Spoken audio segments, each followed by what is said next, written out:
لو تعرف أي حد اتعور أو تعرض لأي إصابة من أي نوع، تأكد تماما إن ربنا سبحانه وتعالى جعل الجروح عشان خاطر تخف. طب ليك جراحين بقى بيسعوا إنهم يقول لك هنغير بالغيار الفلاني، أو في جرح تاني يقول لك إن إحنا هنخيط عشان يوفر بيئة ملائمة لأسرع التئام بأقل التهابات وأقل أثر على المدى البعيد. وخلي بالك من حتة أقل أثر، إن أي مكان بيتخيط في جسمنا له ميعاد في فك الغرز. ليه؟ لان الانسجه هتكون لمت، والجسم الغريب اللي هو الغرز هيكون هو اللي سايب الاثر اكتر من الجرح الاصلي.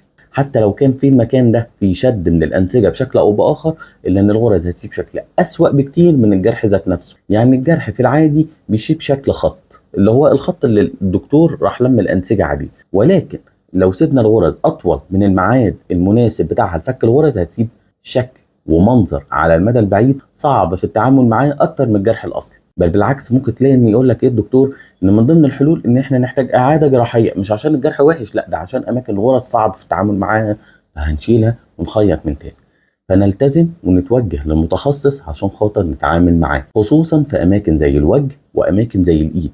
الاماكن دي غير انها شكل جمالي، ان في الوظيفه كمان مهمه. في الوش في اعصاب، في عندنا كمان قناه الغده اللعابيه، في عندنا عضلات مهمة. أوقات الوش بيكون مهم في الوجه، وفي الإيد مهمة جدا عشان خاطر التعابير والاستخدامات اليومية. أوقات الناس بتحتاج تستخدم إيديها في أوتار وأعصاب حسية وحركية، مهم إنها ترجع لوظيفتها عشان خاطر تقدر تستخدمها بطريقة وشكل ووظيفة على المدى البعيد بأقل أثر، لو لا قدر الله حد اتعرض لأي نوع من أنواع الإصابات.